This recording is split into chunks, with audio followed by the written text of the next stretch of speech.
the stuff that we're most afraid to share, like what needs to be talked about and broken through. So, yay! Thanks for coming on, Cheyenne.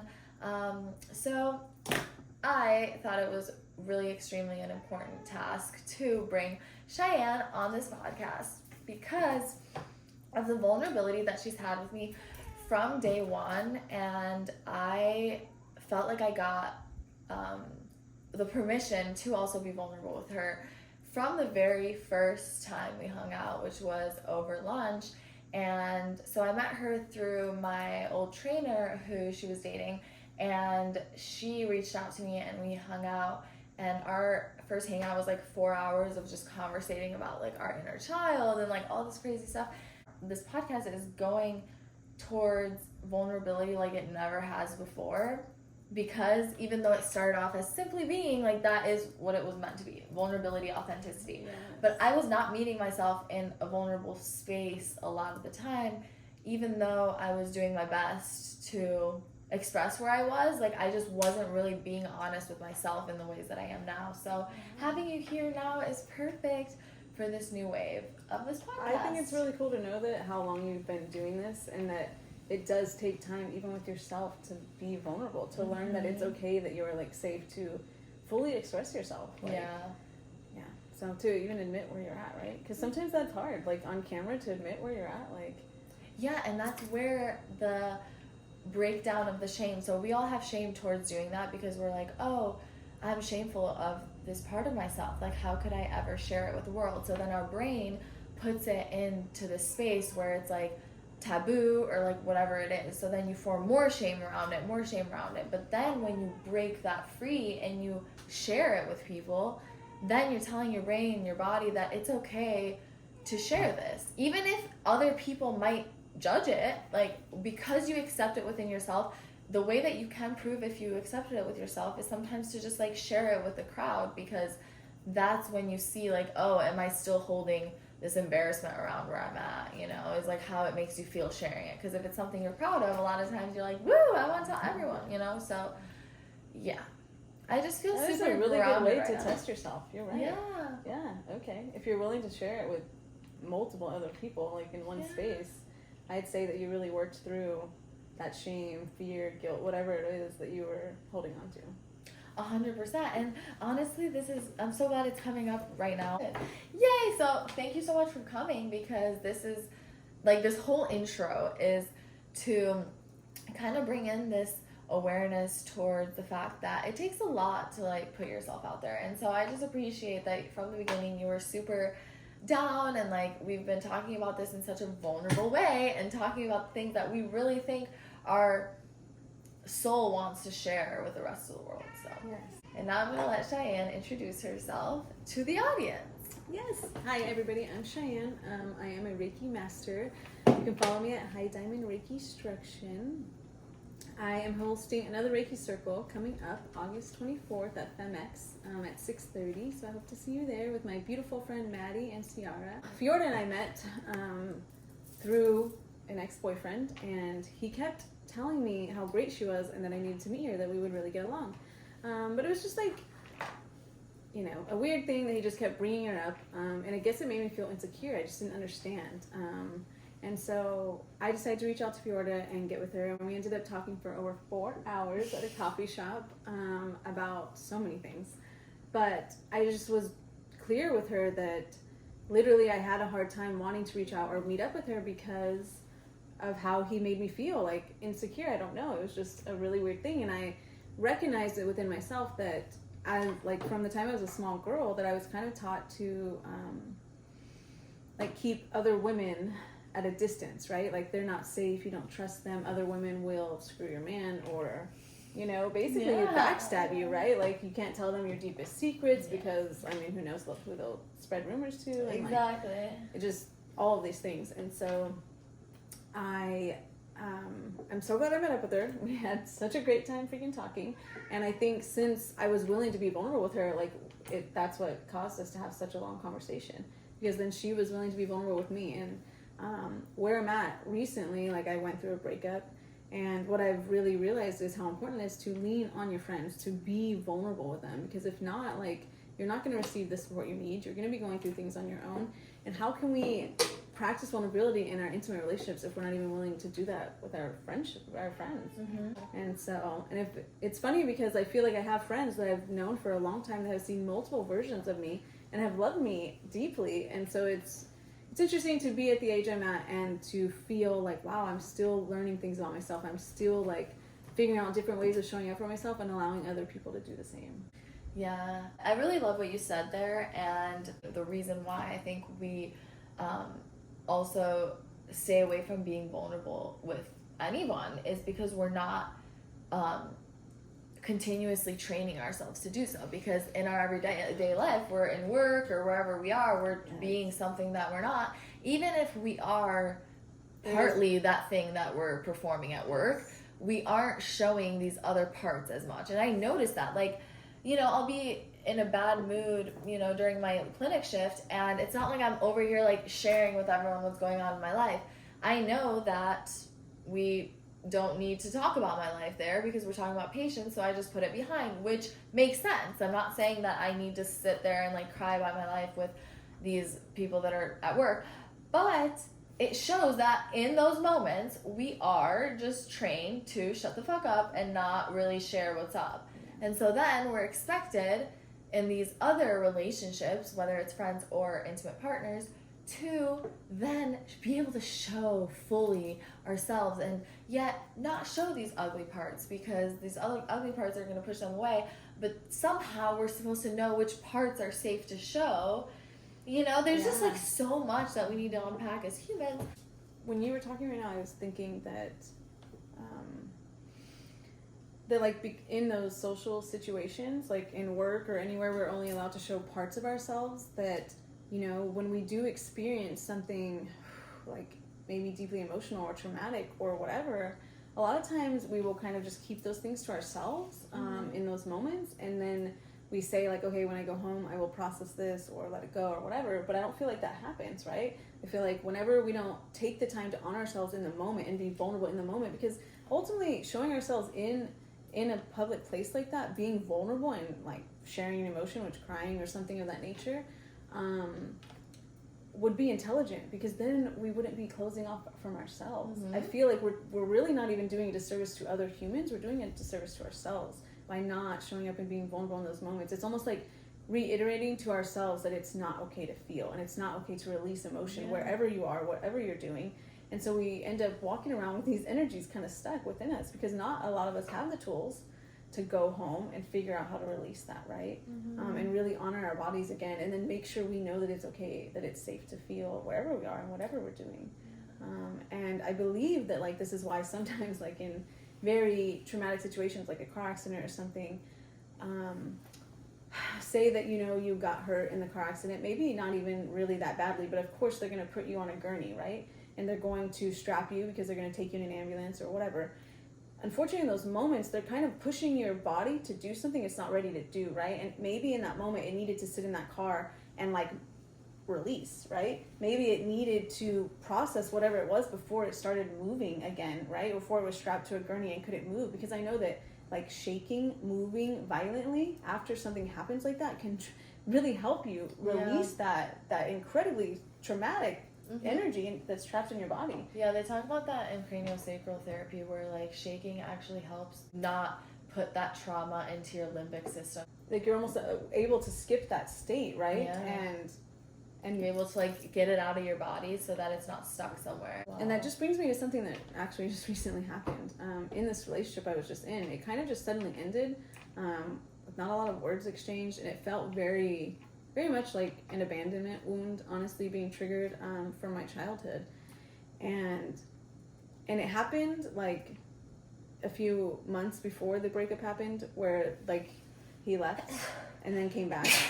What I recognized about being in this relationship for a little while, or being out of this relationship for a little while, was that I believe within that time where he left the first time and then the time where he finally left and broke up with me, was I got stuck in that limbic state where I was basically back kind of as that child that was abandoned by her father, right? And I didn't know. And so the whole time he was back, I wasn't expressing how I was feeling because I was scared he was going to leave, right? I was like so my voice, like I wasn't using my voice, and I was just kind of in a state of like shock, if you will. Like I couldn't like move normally, if you would. Like none of my emotions or the things I was doing daily felt normal or good. Like it just was like really hard to kind of do everything for a long time. And I bring this up because I recently just went home and actually was in my childhood home, and very much had this full release. Like the intense weight in my legs, it almost felt like they were separate from my body. It was like this energy wanting to move, and it all of these visions of me as a small child and experiencing this with my father leaving, right? And I was really able to cry and release a lot, and then get up and walk through my home and through my yard where this all occurred and rewrite a story. And quickly did I realize the issue was that I just hadn't chosen me yet. Mm-hmm. And as soon as I realized, like, oh, I never needed my parents to choose me. I never need anybody to choose me as long as I choose me. Mm-hmm. The power, like, that came through my body, the recognition of, like, no, this is who you are. You are whole, right? You are sovereign. You are free. Like, I had never felt that sense of freedom before, while feeling more safe and secure than ever. Wow. Right? Like, I feel like right now, you know, in this week, I've just been able to really anchor into that power and that security and that safety in my body, and that knowing that, like, I've always been enough, just as I am. I'm enough, all on my own. I'm whole, and I do not need anybody else to choose me. Yeah. And it feels like I get to walk through this life much different now. Mm-hmm. Like I finally am really living, if you will.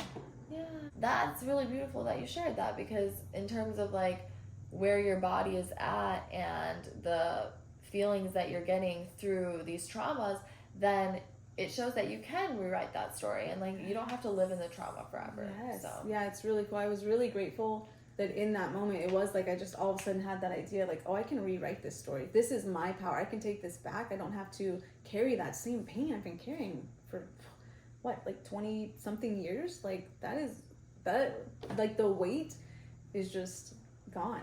Yeah. And I'm just like blown away, and as a healer, you know, it's so beautiful to know that I can walk myself through this with the support of all the beautiful people I have in my life. Like, community is everything. Please find yours, and know that you're worthy of having one.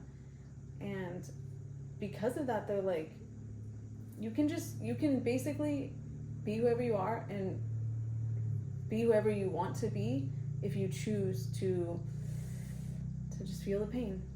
Yeah, and move through it. Yeah, I think that's something that I've been afraid of at times, like feeling the pain.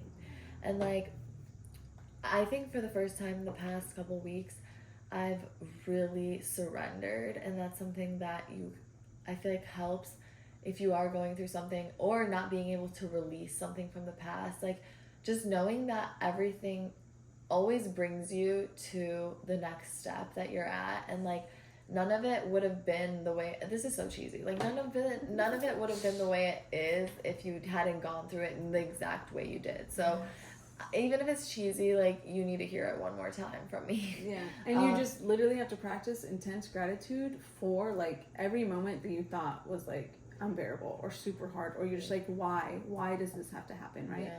Because everything is happening for you. If you would have asked me a week ago if I was going to go home and feel like I just experienced an incredible trauma all over again, I would have said no, and I would have said I didn't want to, possibly. But I'm so grateful that I did. I'm so grateful I was just willing to walk through the fire, if you will. Yeah. Because if you're willing to walk through the fire again and again, like, you will be reborn. And I mean, I never really understood why people talked about that so much, like feeling reborn, but like, that you live many lifetimes in this one life, if you will, and you can rebuild yourself, be reborn at any point. So the pain in the past, of the trauma that you carry from your childhood or whatever it is, like, you can rewrite that story. The power is yours. That's beautiful. Staying in your heart is very important, and like, not allowing yourself to trick yourself in a way, to just constantly be in your head about things. I'd say the biggest lesson I learned from this breakup was, it doesn't matter how much your consciousness knows what love is, because as long as your ego remembers what it has created love to be, you you will probably fall into that pattern of repeating until maybe you go through something similar to what I did, right? Maybe it's not an abandonment wound for you or whatever, but there's something that will come up that will help you process and find that safety in your body.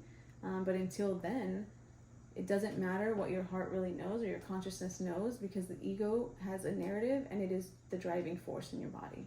And learning to master your mind is everything. And learning to understand the subtle hints that your body gives you when it doesn't feel safe, or, you know, registering like, oh, that's how I used to feel around a certain parental figure, will really help you in dating, right? And knowing, so listen to those cues. Your body is talking to you all the time, and if you can get quiet enough, if you can let your mind like quiet enough, your body will tell you everything it needs to know. Yes, and we are going to keep going through these experiences.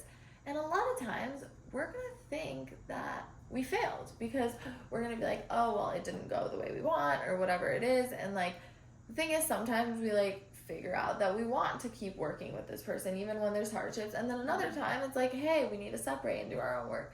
So that is totally fine, whatever way it goes for all of us. However, one thing that I've noticed, and I noticed this in the last couple months, because for me it was like after a major relationship shift where like I completely cut something off, and a few months later connected with someone else, and I had a question come up for myself, which was, am I ready to go into an intimate relationship once again? And a lot of times I had this doubt in my brain of, you know, you're not ready, like this is bringing up a lot for you, and all these doubts, right? And what I realized, which is why I wanted to bring up that reel, it completely resonated with me, because it talks about how relationships are the biggest psychedelic trip. They are the biggest opportunity, is what I was looking for, to really grow and get to know yourself and look in the mirror and really see. And I think for me, that was the exact time it needed to happen, because that is exactly when that opportunity in my life came up, and it felt like it was exactly meant to be there. And so I actually shouldn't have shamed myself for wanting to experience a relationship where I can practice all the things that I had been working on. So instead of being like, oh, I should have been single for years, like, and all these things, we think that having another person is actually going to be stunting our growth. But that's because we decide as a culture, as humanity, to really ignore that part of relationships. Like, I think a lot of times we're like, oh, they bring out this side of me, like, screw that. It's like, why though? Like, because we're not willing to look in the mirror at ourselves. It's very easy to reflect or you know, project and be like, oh yeah, that's not me. It's definitely them. I gotta go. You know. So yeah, but ultimately, I think, like you said, relationships can be catalysts. Like, I ultimately, before I got into this past relationship, most recent relationship, was about to embark on a journey of singlehood. I had decided that I wanted that for myself, that I wanted to commit to myself and just have this relationship with myself. You know, obviously my ego was like, oh, hell no, don't do that. That's scary. We're not used to that. And quickly entered into that other relationship. However, the beautiful thing about it is that I don't know if I would have gotten to this wound without it. And I feel very strongly that I'm so grateful to have gotten here. Like, I don't know what's next, but it all feels very much more exciting and freeing and like powerful. So that way, in a way I've never felt before, feels like standing on my own 2 feet is like the safest thing I've ever done, not the scariest. You know? Yeah, and keep going. And so I'm just super grateful. So I agree with you. I agree that you should prioritize that relationship with yourself. Absolutely. Like, come on. Yeah. But most definitely, like, enter into relationships. Don't be scared to repeat patterns, because whatever is coming up to serve you. 100%. It just wants to be seen, heard, and released. Like, that's it. Yeah. And depending on what the relationship is, like, you might learn quickly that it's not for you, or another time you might have something that's telling you to keep it going. What's important is that in that relationship, when you're choosing to be vulnerable with that other person, to not forget to be vulnerable with yourself. So I think maybe sometimes in relationships you can dive too far in and kind of lose yourself, right? And that's probably more of the issue than you not being more vulnerable with your partner. Because if you're not being vulnerable with yourself, if you're not owning your stuff, if you're not taking responsibility for your stuff, how can you even be vulnerable with someone else and tell them really how you're feeling? Because it is kind of a little bit of projection, because you're not even able to fully see what's yours. Exactly. So it's important to maintain that relationship with yourself and also your partner. Yes, and if you are creating a new relationship, a new connection with someone else, and you do notice that your relationship with yourself is suffering, that is your sign that you need to focus on that more. Mm-hmm. Does that mean you need to like completely break it off with this person? Maybe. Mm-hmm. Sometimes it's like that tie would not allow you to work on yourself. Mm-hmm. However, other times it might not be that way. Yes, and I would hope that maybe if you are in the right relationship and you communicate that, like, you can have that. You can both have that. Exactly. Like, how cool. Like, and it doesn't even mean that you'll necessarily be giving less to the relationship. It just means you will be like prioritizing other things as well and figuring out a new balance. And that's okay. Like, I think sometimes like we're just really scared to have those very deep and intimate conversations about what we actually need. Yeah. And the funny thing is that our partners actually want to show up and support us in the ways that we need, and if we don't give them the opportunity because we don't use our words, then we're kind of stunting the whole fucking evolution of the relationship, right? Yeah. So I freaking love you. Thank you for having me on here. Another thing, last one, I think, because I think with vulnerability, there is something that comes up for me, because I've honestly not struggled with vulnerability that much in my relationships lately, because I just practice it a lot with like people. If someone makes me feel a certain way, I'll tell them like, I know this is like for my own trauma, but I genuinely like felt this way, and I feel like if I don't say this to you, I'm gonna fucking treat you differently. I've said that to like my friends. Like, it feels weird because I'm like, what if they think I'm weird now and that I'm like picking at what they do? But like, I feel like it helps me because then I don't form resentment as much, you know? So, as much, right? Because we always like have those moments. But anyway, what I was gonna share is in terms of vulnerability and relationships, a lot of times what I struggle with, as I was saying, is because I'm vulnerable, I want to tell them everything. I'm like, okay, this made me feel this way, this made me feel that way. Can I share with you like what I felt in this moment when this happened? You know, and it's like, that's where it relates to what you said about vulnerability with yourself, because then you can sit there and like talk to yourself and be like, why did that make me feel this way? Oh, remember that time you were jealous of this? Like, yeah, that probably came up for you during this time. And then that's like really uncomfortable, right? But you're like looking at yourself and you're doing the work. Mm-hmm. And then when you go to that person, it can be in a much more clear state. And also, what I want to share is that I understand you and I see you if you feel like when you're vulnerable it can get a little much, because then you want to share every single thing that you're feeling, and like sometimes that only brings upon like you complaining or like whatever about things that you don't necessarily have to bring up. Sometimes you're seeking a little bit of validation. You kind of just want somebody to kind of take it away or fix it, or your partner to kind of own what they did and maybe accept that they meant to make you feel that way.